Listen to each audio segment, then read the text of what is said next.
Welcome, and thank you for joining us this evening. I'm Kathleen Rourke from Candlewick Press, along with our host, Sonja Cherry-Paul, Director of Diversity and Equity at Teachers College Reading and Writing Project. We are incredibly grateful to have award-winning author and slam poet champion, Maxine Beneba Clarke, joining us this evening, all the way from Australia. Maxine's picture book debut, The Patchwork Bike, illustrated by Van Tan Rudd, was included on all the best of lists in 2018, received 5-star reviews, and won the Boston Globe Horn Book Picture Book Award. Also receiving 5-star reviews is her most recent picture book with Candlewick Press, When We Say Black Lives Matter, which she also illustrated.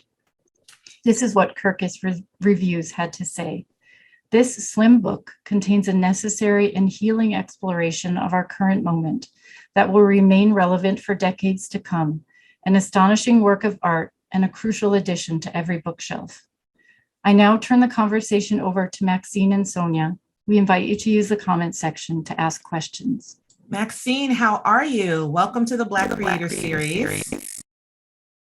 Thank you. I'm just glad to be here. So you are an artist, a poet, a storyteller. Were there ways that classroom teachers nurtured you as an artist and a storyteller as a child? Yeah, I mean, I grew up in Sydney in Australia. My parents were Black British migrants. And so I grew up in a very white classroom. We were the only African diaspora family for suburbs around. And so books really were my escape. So I think in the early years, it wasn't so much that teacher encouragement, it was reading at home and looking for some kind of escape in a way in the world that I was in. But definitely in the later years, so going into high school, I did have that handful of English teachers that were really encouraging about my writing and librarians that put books into my hands that I probably wouldn't have discovered before. What advice might you share with educators of younger children about creating opportunities for artistic expression in school and storytelling? I think that notion that, sometimes we have that some kids just don't like reading. And for me, it was I just needed the right book to be put in my hand at the right time. And so I think it's partly about offering up that diversity of literature, making sure that it's just there, even if it's not overtly pushed on kids, just sitting around the classroom or sitting around the homework space, if you run a homework space, and just letting them see the richness of the literature that exists so they can see themselves. The idea of Black women artists for me simply was not a part of my consciousness as a young person. I learned a little about Faith Ringgold in school, but that was pretty much it. And I'm wondering about your childhood experiences regarding learning about Black women artists such as yourself in school. I mean, it was virtually non-existent. In Australia, we have now a kind of rich canon of Black Aboriginal literature, Indigenous literature. But my mum actually, when I was growing up, was an actress or had been an actress in London. And when she came to Australia, of course, there were no parts for African diaspora women on the Australian stage.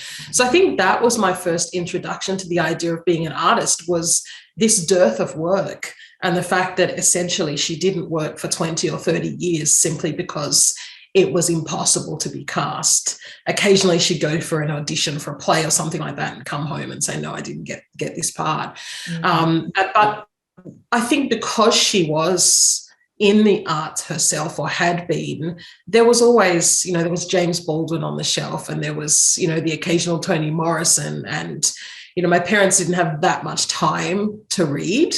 But whenever there were books on the shelf, they were, kind of look at them and see whether I wanted them, was interested in them.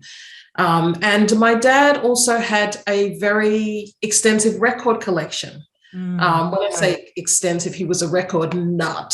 So, my first experiences of Black writing was reading lyrics on record covers. Do you want to share some of the Black musicians that helped to influence you? Oh, yeah, absolutely. Nina Simone, Tracy Chapman, Joan Armatrading, Prince. I remember pulling out, we weren't allowed to touch the records because they were sacred. And I remember going and kind of secretly pulling them out and reading the lyric notes on the back and making sure that they were exactly aligned when I put them back. Yeah. So, Wow, you've named some of the, just the incredible greats who absolutely, influence so many Black creatives. And in times of challenge, we look to writers, to artists, to creatives like the ones you've mentioned to capture our realities. And there's a legacy of Black people doing this. We can look across history to see the ways Black people have consistently been artivists, right? Using their art as a powerful form of activism in order to respond to what's happening in the world around them, to amplify the voices and experiences of Black people and to speak out against injustice. And when I think about artivism, the Patchwork bike is such a profound example of this. How did this collaboration between you and the illustrator Van Rudd come about? it was actually very serendipitous. I had this idea for a story about this bike made by Black kids in a village, made of kind of found objects. And the question was always, once I'd written the text, who on earth am I going to get to illustrate this book? And I started walking around my neighbourhood, which is a kind of very multicultural neighbourhood in Footscray in Melbourne. And I started seeing these murals on the walls. One was not necessarily murals, some of them were found sculptures. So I'd walk through past a fence, and there'd be a hand reaching out of the fence and just the word refugee underneath it. Or I walk past, a big mural that kind of said free the refugees.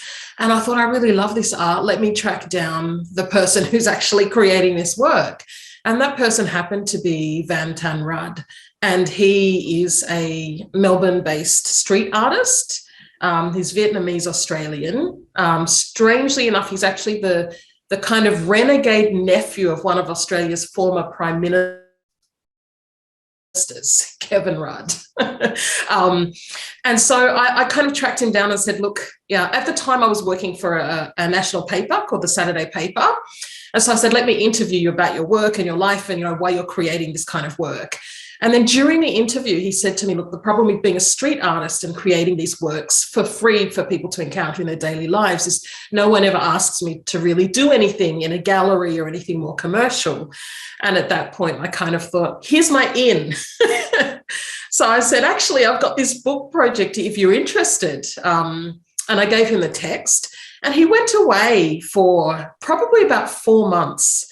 And I thought, look, he's probably just decided it's not for him. And then all of a sudden, these artworks started being emailed through that were painted on an old cardboard packing boxes. And instantly I thought, yes, this is exactly, he almost took this idea I had and kind of imposed another story on top of it and added to the narrative. And it was just kind of a match made in heaven, really. The Patchwork bike is multi-layered. It is so many things. It's the story of Black children having fun. It's the story of ingenuity and innovation of Black children. It's the story of the resilience of Black children experiencing poverty and racism. It's the story of the consciousness and activism of Black children. And it just begs us to read it again and again and to take in all of the nuances here. I remember coming to a full stop when I got to this page and saw what you both were doing with this text. It is just so profound. And also this page where you write about the license plate, and we see the Black Lives Matter acronym here. So was it intentional from the start to approach this work as artivists? Well, I mean, this story, the story of these kids on this patchwork bike, was actually lifted from a short story collection I published called Foreign Soil, that was published in the US a couple of years ago by 37 Inc. And there's a story in that book called David, which is a story that's set in Sudan, and it's really about, partly set in Sudan, partly set in Australia. It's about these two characters that meet on the street, and they are kind of strangers, but they're linked by their memories of a bike. And in the story that's set on the African continent, there is a child on a bike that is made of by a man in the village of different things that were lying around the village. And after I kind of published that book, I just kept thinking, this bike needs its own life. And so Van had read that story, and that story had a political context. So I feel like partly what he did was almost lift that context, which is actually not in the text necessarily all the way along. But he kind of read that story and lifted it out and then brought it to the text in the drawings. So, you know, we don't talk about the location in the text, but he's kind of brought that along. But then he took it a step further, I think, because of his politics, because all of his artwork is political. Mm-hmm. And so he kind of bring things to me and say, look, can we have a police car? And can we have a Black Lives Matter? And every time he suggested something, I was like, yes, this is it. So, yeah, I think I really got the chance to see how much an illustrator can bring their own ideas to enhance a project. And kind of, you know, my kind of contract with him was just go for it. You know, we understand each other. We're speaking the same kind of artistic language. Don't ask permission, just illustrate it the way you think it should be done. And I think that's what made it work. You know, this book was published in 2018, and then the incredible When We Say Black Lives Matter was published in 2021.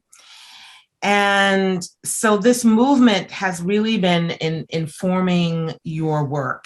And I also just want to give a tip to teachers that the Patchwork bike is incredible to use incredibly powerful text to use to teach students about motif and theme, and also about Black Lives Matter, both books, right? Black Lives Matter is a declaration that reverberates globally, not just in the United States. And on the back of When We Say Black Lives Matter, you explain that your extended family lives in over 8 different countries across the world. What does Black Lives Matter mean to you as a Black woman and as someone who has relatives, particularly young people, whose experiences provide a global lens of the African diaspora? You know, Black Lives Matter, you know, it's an affirmation, it's a lullaby, it's a war cry, it's all of these things, you know, it's comforting, it's, you know, it's full of sorrow. And I guess, you know, the seed for this book was planted probably before the kind of, I guess, global outcry in 2020, although that's when I started working on the book. In about I think it was 2017, the Black Lives Matter movement won something in Sydney called the Sydney Peace Prize. And this prize is a prize that is given by, I think, Sydney University every year to someone somewhere in the world who's been instrumental in bringing peace to the world or contributed towards peace movements. And this was a very controversial awarding. There were lots of people who criticized it, who said, you know, it was at the time when people were saying this is a terrorist movement. And I got a phone call from the Sydney Peace Foundation saying, look, will you come to Sydney and host a Q&A with Patrisse Cullors, one of the founders of the Black Lives Matter movement, and Rodney Diverless, who was one of the heads of Black Lives Matter Canada at the time. And so I flew to Sydney, went to the town hall, and at this event there were Aboriginal Australian activists, there were African diaspora Australian people, and it was, you know, people with the Papua New Guinean background, basically Black Australian people from all over the world. And it just kind of struck me, this idea that Patrisse and Rodney were talking about, of this grassroots movement that is transferable literally anywhere. And so I think that's when I started to realize, I'd always kind of, gone to Black Lives Matter marches in Australia for Aboriginal deaths in custody and things like that. But I guess that's when I started to realize the universality of that term. So having this book is incredibly important because many educators avoid conversations about race and including the Black Lives Matter movement because they're not sure what to say. What helped you to develop the words to say to young children in this book? How'd you do that?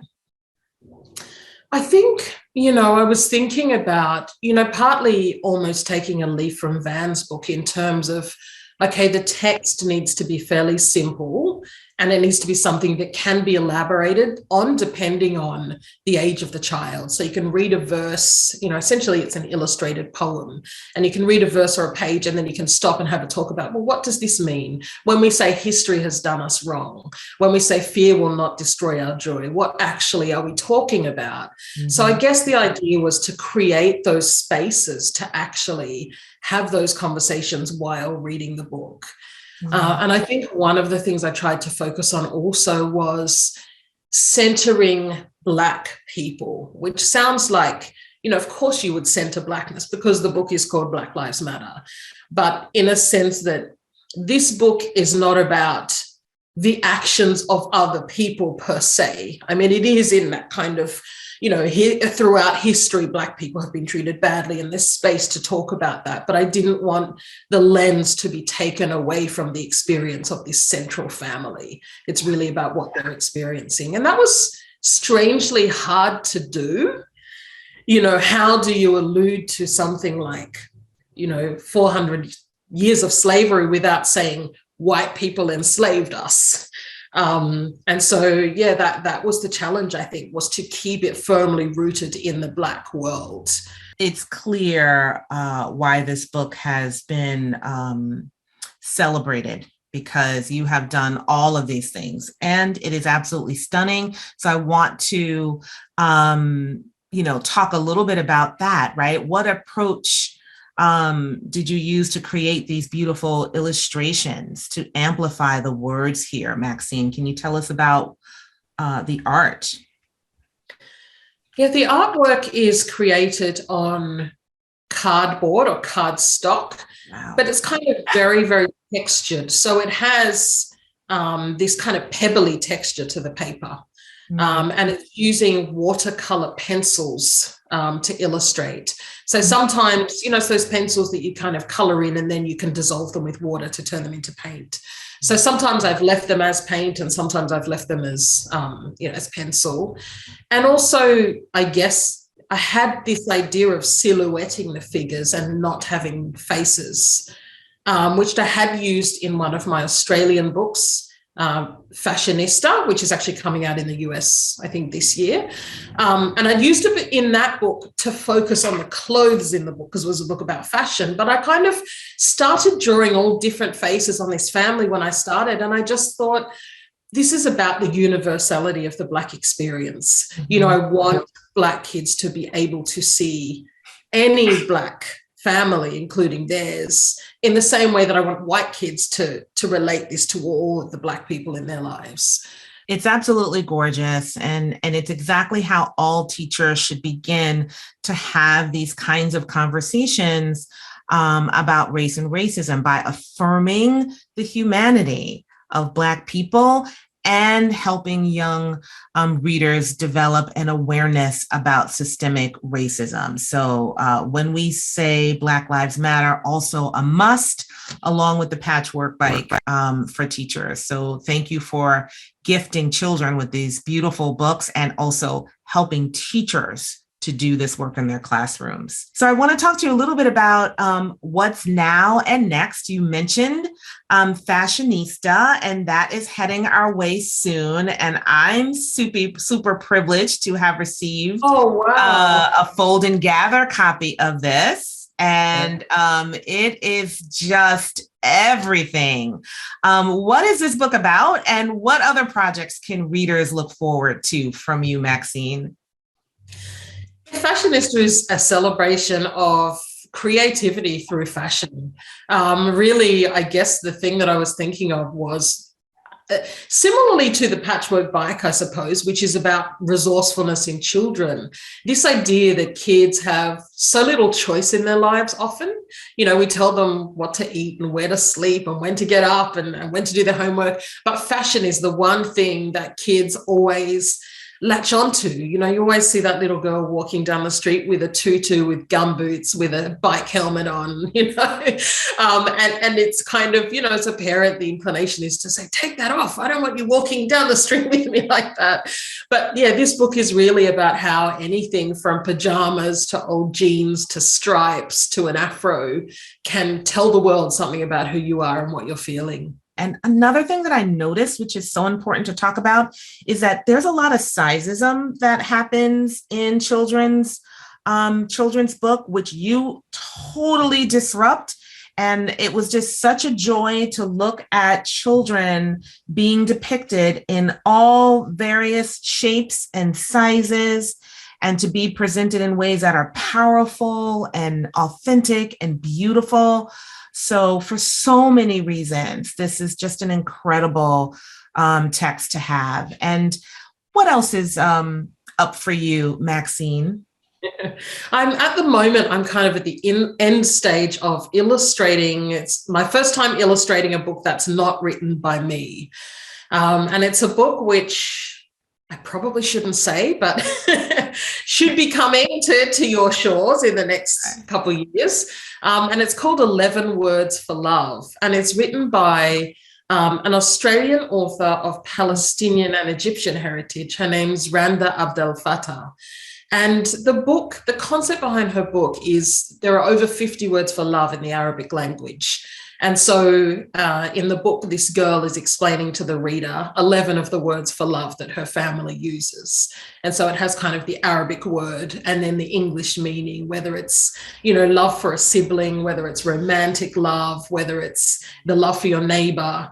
And it's just been such a joy to work on this book. And, I'm not bilingual or multilingual. So to kind of have that introduction to this language where the one word in Arabic might take 10 words to explain in English, and this kind of beautiful depiction of this Palestinian family and the words they use for love to kind of, the book depicts them kind of leaving their homeland, arriving in a new country and carrying this kind of suitcase full of love in the form of family photograph albums. And kind of she goes through the album and tells the reader what each word for love means as she looks at these photos. So it's just been an absolute joy to illustrate and kind of nice to collaborate again from the other side.